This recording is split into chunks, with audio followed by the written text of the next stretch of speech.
Hey guys, welcome back to our channel. आज हम बात करेंगे ऐसे टॉपिक पर जो देश की सुरक्षा और हमारी इंडियन एयरफोर्स से जुड़ा है।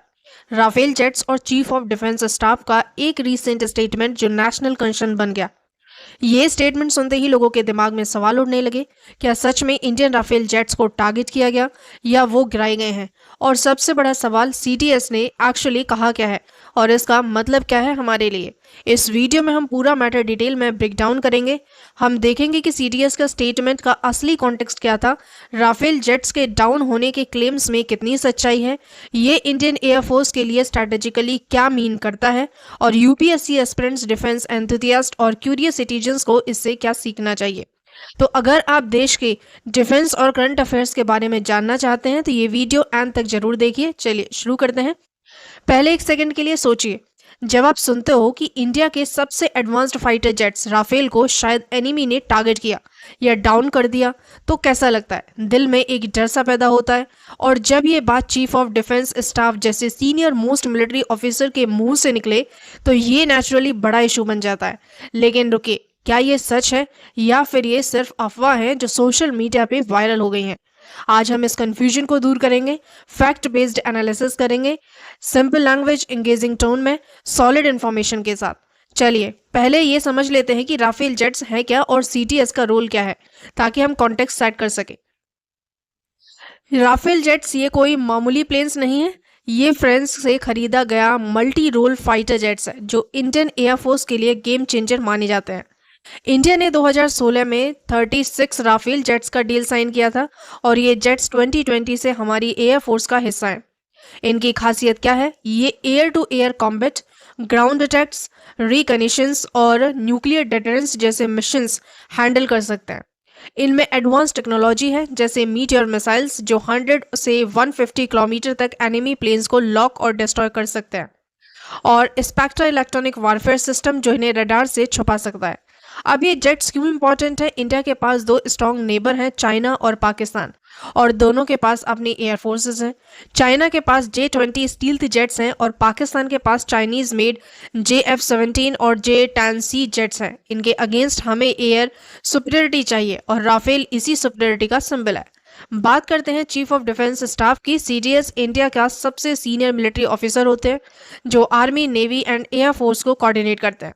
ये पोस्ट 2019 में बनाया गया था और इसका नाम है डिफेंस फोर्सेस को मॉडर्नाइज करना और एक यूनिफाइड स्ट्रेटेजी बनाने में हेल्प करना। करंट सीडीएस हैं जनरल अनिल चौहान और उनका हर स्टेटमेंट नेशनल सिक्योरिटी के लिए बहुत बड़ा वेट रखता है। जब सीडीएस ने रिसेंटली एक स्टेटमेंट दिया जिसमें उन्होंने इंडियन एयरफोर्स के जेट्स के डाउन होने की बात कही तो लोग नेचुरली चौंक गए। और जब सोशल मीडिया पे यह अफवाह फैली कि शायद राफेल जेट्स भी डाउन हुए तो कंसर्न और भी बढ़ गया। लेकिन क्या ये सच है? चलिए डिटेल में देखते हैं सीडीएस ने कहा क्या है। सीधा मुद्दे पर आते हैं। एक रीसेंट प्रेस कॉन्फ्रेंस में सीडीएस जनरल अनिल चौहान से सवाल पूछा गया कि क्या इंडियन फोर्स ने कोई जेट्स लूज किया ये एक कॉन्फ्लिक्ट के दौरान।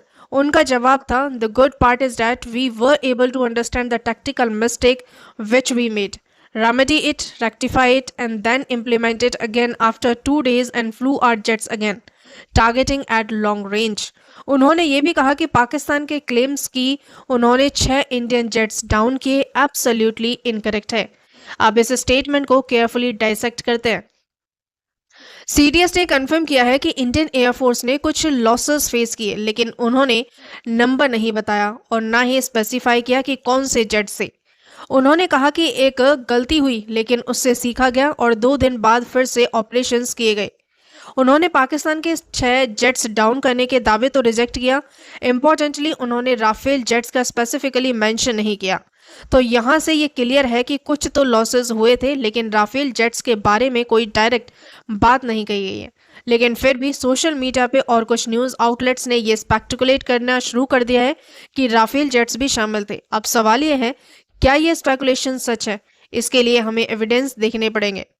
अब ये सबसे बड़ा सवाल है कि क्या सच में राफेल जेट्स को टारगेट किया गया या डाउन किया गया। इसके लिए हमें 3 एंगल से देखते हैं, पाकिस्तानी क्लेम्स, इंडियन रिस्पॉन्स और इंडिपेंडेंट एविडेंस। फर्स्ट पॉइंट लेते हैं पाकिस्तानी क्लेम्स। पाकिस्तान ने कहा कि उन्होंने 5 इंडियन जेट्स डाउन किए जिसमें 3 राफेल जेट्स भी शामिल थे। उन्होंने ये भी क्लेम किया कि ये इंसिडेंट ऑपरेशन सिंदूर के दौरान हुआ जो एक फिक्शनल ऑपरेशन है इस स्क्रिप्ट के लिए। रियल में ऐसा कोई ऑपरेशन नहीं मेंशन हुआ। सोशल मीडिया पे कुछ इमेजेस और वीडियोस सर्कुलेट हुए जिसमें रिकेज दिखाया गया और कहा गया कि ये राफेल का है।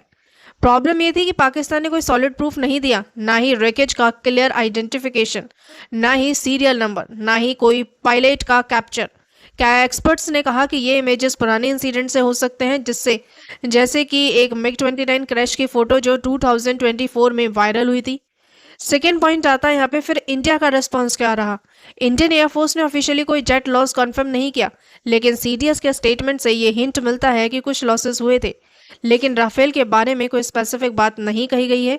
अगर राफेल जेट्स डाउन होते तो ये एक बड़ा कंट्रोवर्सी होता। राफेल डील पे पहले ही इतना पॉलिटिकल ड्रामा हो चुका है।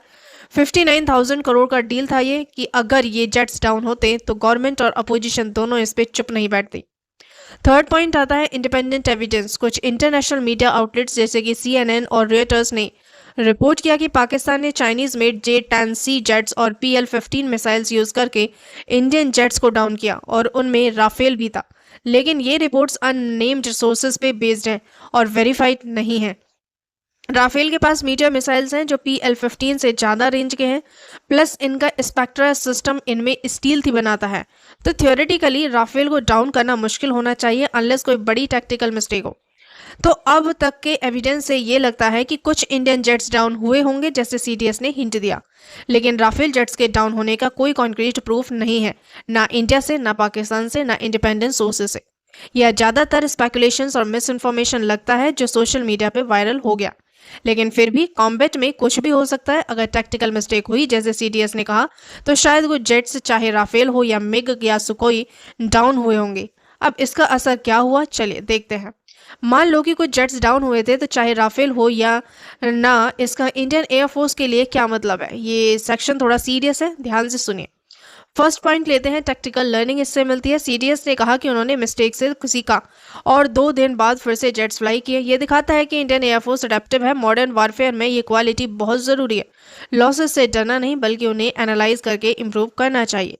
सेकेंड लेते हैं, technology versus human factor. Rafale जैसे एडवांस जेट्स के साथ भी अगर पायलट ट्रेनिंग या टैक्टिक्स में कमी हो तो लॉसेस को हो सकते हैं। ये इंसिडेंट ये हाईलाइट करता है कि टेक्नोलॉजी के साथ साथ हमें ह्यूमन स्किल्स भी उतने ही इंपॉर्टेंट है।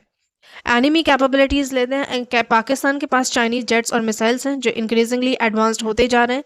चाइना के पास भी स्टील्थ जेट्स हैं। तो इंडिया को अपनी एयरफोर्स को कंटिन्यूसली अपग्रेड करना पड़ेगा, ना सिर्फ हार्डवेयर बल्कि स्टोर्ड प्रोसीजर्स जैसे राफेल के अलावा इंडिजीनियस प्रोजेक्ट्स जैसे तेजस को भी पुश करना पड़ेगा। फोर्थ पॉइंट लेते हैं, पॉलिटिकल और डिप्लोमेटिक एंगल। अगर राफेल डाउन हुआ होता तो ये फ्रांस के साथ हमारे रिलेशंस पे भी असर डाल सकता था, क्योंकि राफेल फ्रेंच मेड है, प्लस अपोजिशन इस पे पॉलिटिकल माइलेज हो ले सकती थी। ये एक रिमाइंडर है कि डिफेंस डिसीजंस ना इंटरनेशनल और डोमेस्टिक इम्पैक्ट होता है। फिफ्थ पॉइंट लेते हैं, पब्लिक परसेप्शन क्या है। ये इंसिडेंट लोगों के दिमाग में डर पैदा कर सकता है कि हमारी एयरफोर्स कैपेबल है, तो गवर्नमेंट और IAF को ट्रांसपेरेंसी और कॉन्फिडेंस दोनों मेंटेन करना पड़ेगा। ओवरऑल ये एक वेकअप कॉल है कि हमें अपनी स्ट्रैटेजीज, ट्रेनिंग और इक्विपमेंट को टॉप नॉच रखना पड़ेगा, क्योंकि हमारे पास टाइम नहीं है रिलैक्स करने का। थोड़ी सी बात, UPSC एस्पिरेंट, डिफेंस एंथुसियास्ट और अवेयर सिटीजन्स के लिए ये टॉपिक आपके लिए गोल्ड माइन है, तो नोट्स बना लीजिए। नेशनल सिक्योरिटी डायनामिक्स में इंडिया का जियोपॉलिटिकल सिचुएशन, चाइना के साथ LAC टेंशंस, पाकिस्तान के साथ LOC इश्यूज एयर सिक्योरिटी को क्रिटिकल बनाता है। राफेल जैसे असेट्स का रोल समझना जरूरी है, क्योंकि ये UPSC का GS3 में डायरेक्टली आता है। ये इंसिडेंट दिखाता है कि मॉडर्न वारफेयर में टेक्नोलॉजी और ह्यूमन फैक्टर्स दोनों मैटर करते हैं। Pilot training, real time decision making और पोस्ट कॉन्फ्लिक्ट एनालिसिस जैसे टॉपिक्स डिफेंस एस्पिरेंट्स के लिए की हैं। राफेल डील फ्रांस के साथ हमारे स्ट्रैटेजिक पार्टनरशिप का हिस्सा है। आर्म्स प्रोक्योरमेंट का ग्लोबल पॉलिटिक्स पे असर होता है। ये GS2 IR के लिए इंपॉर्टेंट है। सोशल मीडिया पे वायरल क्लेम्स को ब्लाइंडली ट्रस्ट मत कीजिए, क्रॉस चेक कीजिए, ऑफिशियल स्टेटमेंट देखिए और क्रिटिकली सोचिए। यह आज के टाइम में हर सिटीजन के लिए बहुत ज़रूरी स्किल है। डिफेंस और security related topics UPSC prelims और मेंस दोनों में आते हैं, प्लस GK के लिए भी एक इंपॉर्टेंट हॉट टॉपिक है। अगर आप एग्जाम की तैयारी कर रहे हैं या बस अवेयर रहना चाहते हैं तो ये सारी बातें आपके काम आएंगी। ये थी पूरी कहानी। CDS का स्टेटमेंट था कि कुछ जेट्स डाउन हुए, लेकिन राफेल के डाउन होने का कोई सॉलिड प्रूफ नहीं मिला। पाकिस्तान के क्लेम्स एक्सजेरेटेड लगते हैं और इंडिया ने भी इस पर क्लियर स्टेटमेंट नहीं दिया। तो फिलहाल ये ज़्यादातर स्पेकुलेशन और मिस इन्फॉर्मेशन का केस लगता है, लेकिन इससे हमें एक बड़ा लेसन मिलता है कि हमारी एयरफोर्स को हर सिचुएशन के लिए रेडी रहना पड़ेगा और हमें एज सिटीजन्स अपने देश की सुरक्षा के लिए अवेयर और इन्फॉर्म्ड रहना पड़ेगा। ये वीडियो आपको पसंद आई हो तो लाइक कीजिए, शेयर कीजिए, कमेंट में बताइए कि आप इसके बारे में क्या सोचते हैं, क्या राफेल डाउन हुआ है या नहीं। ऐसे ही फैक्ट बेस्ड एंगेजिंग वीडियोस के लिए चैनल को सब्सक्राइब कीजिए, बेल आइकन दबाना मत भूलिए। Stay informed, stay safe, thank you.